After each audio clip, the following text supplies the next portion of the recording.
Olá a todos os seguidores do canal Coletivo Veredas. Hoje estamos com mais um Momento Veredas com o autor, para apresentar o livro Segredos de Serendipity.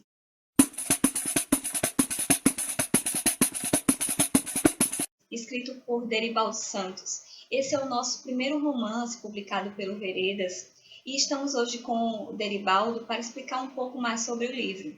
Deribaldo, qual foi o seu intuito, o objetivo geral de escrever esse romance e no que ele coloca a crítica ao capitalismo e uma possibilidade de emancipação humana? Bem, primeiro sobre o que me motivou a escrever o livro, né?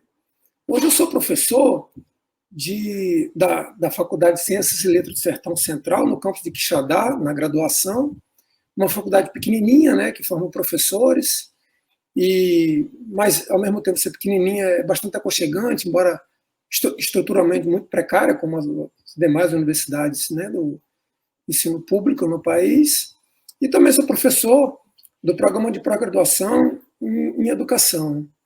E hoje eu entendo que a pós-graduação ela entrou num determinado beco sem saída, né? A gente está com muita dificuldade de formar pessoas voltadas para a emancipação humana. No entanto, por dentro da questão da contradição, a gente não tem como abandonar o espaço da pós-graduação, porque ainda é muito importante, dentro dessa contradição, formar as pessoas, né? E tentar, dentro desses limites que nós temos, mostrar para essas pessoas o que é fazer ciência, que a ciência ela tem um elemento em si revolucionário, porque ela é voltada para o novo, né? Mas, de maneira geral, as reuniões de colegiado elas são muito difíceis, né? Elas são muito atrasadas, okay? E as pessoas são muito voltadas para os seus umbigos, né? Pra vocês terem ideia, recentemente, já no período da pandemia, nós tivemos uma reunião em que a CAPES possibilitou que se aumentasse 6 meses para os estudantes de doutorado, e um grupo de professores pleiteou que esse prazo fosse estendido para os mestrados, não 6 meses, já que o mestrado é 2 e o doutorado são 4, teria 6 meses, mas não teria 3 meses a mais.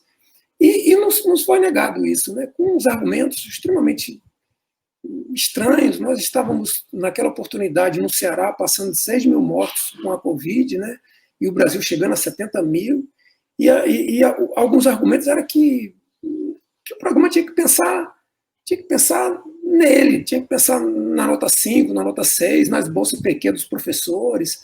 Então, são argumentos difíceis, inclusive, de você enfrentar hoje essa demanda política que comanda o país, né? Porque como é que você vai enfrentar esse comando político que usa esse mesmo argumento, por exemplo, para não tratar corretamente a questão sanitária, e a elite da educação no Estado utiliza o mesmo argumento para dizer que tem que pensar no programa, né? E aí as pessoas podem morrer.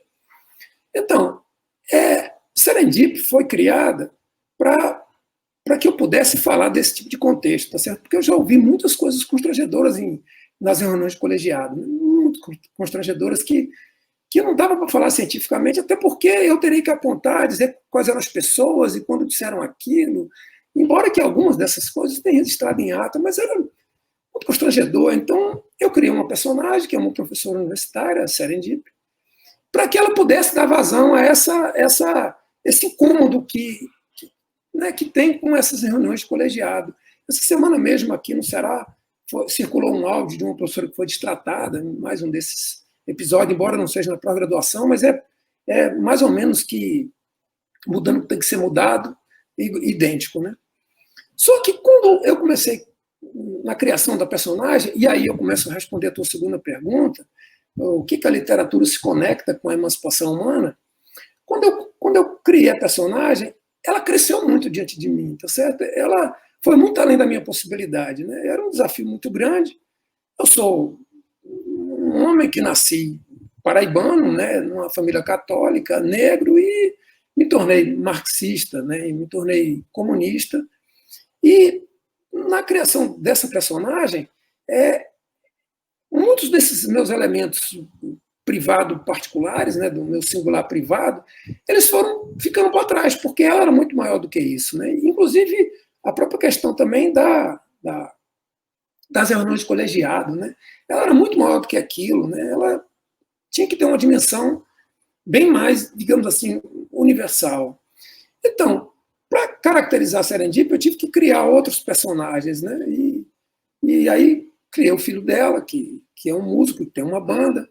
Essa banda se chama Beleléu, porque eles tocam principalmente músicos de Itamar Assunção, que é um músico, do meu modo de ver, de uma importância muito grande para a música popular brasileira, embora pouco conhecido, né? Não tenha o devido conhecimento.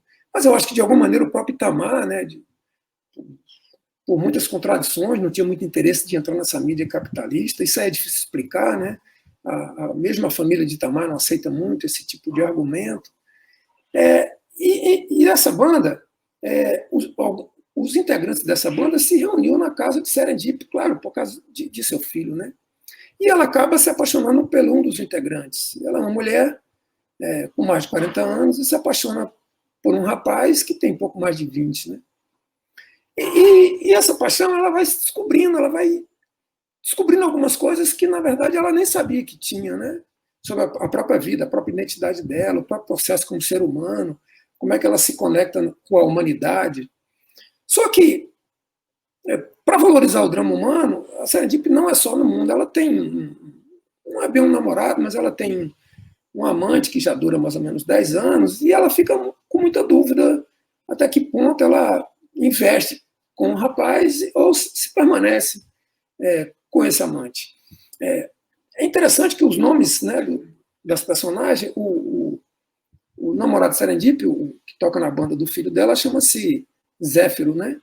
E o amante chama-se Alísio. São nomes de ventos, né? De ventos. Então, ela tem um nome muito interessante, muito forte, mora numa comunidade praiana aqui de Fortaleza. Eu preciso muito de lugar para escrever romance, né? Meus 3 romances. O primeiro, um jardim chamado Noia, que é um pouco autobiográfico, que fala de uma comunidade no Rio de Janeiro chamada Jardim Noia, onde eu fui criado, né? O segundo livro chama-se O Abrigo das Margaridas. Eu morei numa casa com um grupo de estudantes, e essa casa nós a denominamos de O Abrigo das Margaridas, porque a pessoa que nos alugou a casa se chamava Margarida, né? Se chama Margarida. E esse terceiro livro, ele passa na prainha, no local que eu morei, e eu precisava de um espaço para poder desenvolver a trama, tá certo?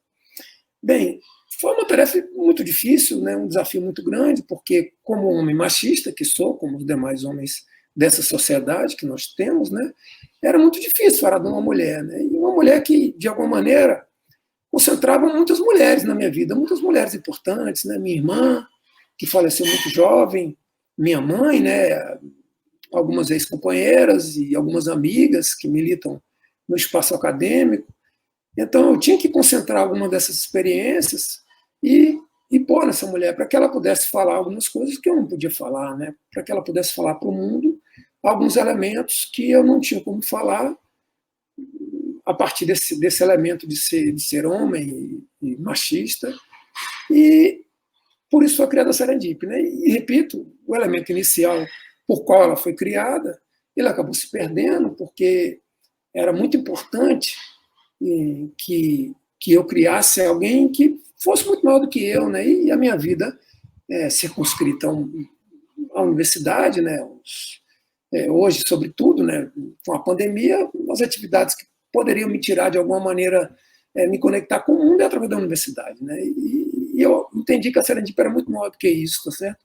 Então, ela acaba rejeitando a possibilidade de trabalhar na pós-graduação, porque achavam que o mundo era muito mais importante do que essa coisa de ficar contando ponto por lápis, entre alguns outros elementos que são completamente contra-revolucionários, né? Sobre a questão da literatura na vida humana, o pós-fácil desse livro é feito por uma professora, né, que de alguma maneira também inspira a Serendip, chama Cristiane Porfírio do Rio, uma pessoa do qual eu tenho muito respeito, né, tanto na esfera pessoal como do ponto de vista da pessoa profissional que é. Ela fez o pós-fácil e ela escreve algo muito interessante. Ela, com base no Lukács, ela diz que a literatura deveria ser feita só para ser sorvida, né? Só para ser sentida e para você se deleitar com o que está escrito, né? Mas, com base no número, ela disse que isso seria um desperdício, porque a literatura, quando ela consegue se comunicar com o humano autêntico, okay, com a vida real de como as pessoas são, ela consegue sair do espaço que ela está e se conectar o indivíduo, né, o gênero humano. Eu nem sei, e talvez nem acho que o Segredo de Serendip consegue essa proeza, tá certo, de conseguir essa conexão tão profunda como a professora Cristiane Porfírio do Rio apontou. Mas a literatura, ela é importante exatamente nesse aspecto. E aí é importante fazer alguns deslizes, né, inclusive de intérpretes, lamentavelmente, do marxismo e leitores de Lukács. A literatura ela não vai fazer revolução sozinha, tão pouca arte tem esse poder de fazer a revolução. Né? Como diz o professor Miguel Veda, a arte, quando se realiza como arte, ela já é revolucionária por ser arte. Ela não precisa ser mais nada do que isso, ela pode até ser. Não tem problema de você usar a arte, por exemplo, para ensinar as crianças a se alfabetizarem, para você ensinar a figura de linguagem e muitos outros elementos. Mas o mais importante da arte é a catarse, é a possibilidade que ela tem de fazer, por meio da comoção catártica, você se conecte àquela sua interioridade e faça uma relação entre o seu eu interno, como diria Goethe, o seu núcleo, né, e sua casca. Né? A arte permite que você veja a proximidade que você está desse autenticamente humano e, ao mesmo tempo, também afere a distância que você está disso. Né? Por isso que a literatura é extremamente importante para a vida humana. O exemplo que Marx, Engels e Lukács colocam sobre essa literatura realista, né, é o exemplo de Balzac, que mesmo sendo, digamos assim, tendo muitas aspirações burguesas e pequeno-burguesas, a sua literatura, de maneira nenhuma, fica preso nesse elemento burguês, né, porque ela mostra a humanidade como a humanidade é. Né? Ela vai muito além do elemento privado particular da pessoa que se chamava Honoré de Balzac. Então, eu não consigo viver sem escrever. Talvez eu entrei na carreira universitária tardiamente, eu fiz vestibular com 35 anos, né? E entrei para a docência superior com 43. E, embora já ensinasse há muito tempo, né? Na escola profissional, tem toda uma vida, tinha muito tempo que ensinava. E aprendi a ensinar nas escolas profissionais, para falar a verdade, né? Mas eu tinha uma doce ilusão, né, de que, entrando para o ensino superior, né, a docência superior, me daria ócio para que eu pudesse me dedicar à literatura. Isso foi um grande engano, porque a ciência, sobretudo essa ciência que tem compromisso ontológico com a realidade, né, que vê o real no plano ontológico, que tem uma aspiração de apontar para a emancipação humana, ela toma muito tempo de dedicação, né? Esse trabalho que o Coletivo Veredas faz, outros grupos também, como o Instituto Lukács, que são trabalhos espontâneos, que visa um horizonte emancipador, que procura educar a classe trabalhadora de modo que ela possa se entender como parte de todo o processo humano, é um trabalho que toma muito tempo, que demanda muito tempo. Então, mas, de alguma maneira, a ciência, o trabalho universitário me realiza como escritor, porque hoje eu vivo da palavra. Né? Eu sou Paulo Tavares diz que ele é um operário da palavra. Né? Eu prefiro o termo pinhão, eu sou um pinhão da palavra. A palavra ela é muito importante para mim. Né? No aspecto filosófico, eu preciso da palavra no sentido bastante silogístico, né? Limpar todas as impurezas para que o texto científico e filosófico possa comunicar aquilo que, de fato, a gente acredita que traz a possibilidade. Tudo que eu escrevo no ponto científico eu não abro mão de, seja no âmbito educativo, seja no âmbito filosófico, seja na estética, na educação profissional, não deixe de falar da possibilidade da emancipação humana, mas não a possibilidade com essa esperança vazia e utópica e de ficar esperando alguma coisa acontecer, mas as possibilidades que há, e a gente não pode deixar de fazer análise de conjuntura e a mostrar a dificuldade que há, mas, ao mesmo tempo, há muita coisa para se fazer. Né? O próprio Coletivo Veredas é uma demonstração disso, né? Abrir esses espaços para que a gente possa demonstrar toda a nossa indignação com o que enfrentamos hoje, com essa crise bárbara que a sociedade está vivendo. Né? E, ao mesmo tempo, é um espaço de produção onde você pode produzir academicamente de modo em que a sua produção tem uma conexão real com a possibilidade da emancipação humana, mesmo que seja fazendo a censura da impossibilidade que isso vai ser simplistamente pela educação, pela arte, ou por qualquer outro complexo isolado que não considera a relação trabalho-educação, ou, desculpe, capital-trabalho. Por isso que a universidade acabou me ajudando, porque eu escrevo plano de aula, eu escrevo artigo, eu escrevo os relatórios. Claro que a burocracia acadêmica é uma chatice sem tamanho, e você também acaba perdendo muito tempo nisso, e seria mais interessante que a gente pudesse ter um tempo mais interessante para a produção, essa produção que tem mais valor, né?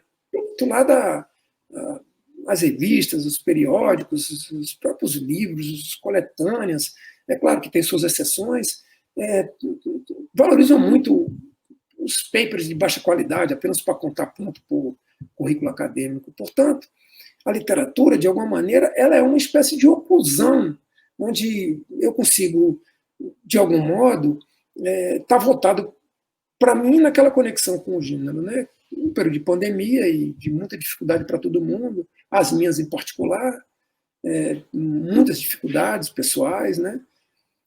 Eu estou resolvendo esse problema com mais um livro. Estou escrevendo, comecei inclusive nesse final de semana, a escrever meu quarto livro, meu quarto romance, né? Ele tem um título provisório de Memórias de Azeviche. Não sei quando vou terminar, não estou me cobrando isso, né? Mas eu já consegui compor o primeiro capítulo, para tentar dar vazão a essa, de alguma maneira, essa angústia que fica permeando o humano perante essas situações difíceis que a gente enfrenta. É isso. Muito obrigado pela oportunidade, um grande abraço. Espero que vocês leiam O Segredo de Serendip, e eu tenho certeza que quem lê vai gostar muito dela, vai se apaixonar por essa mulher, como eu me apaixonei. Uma boa noite.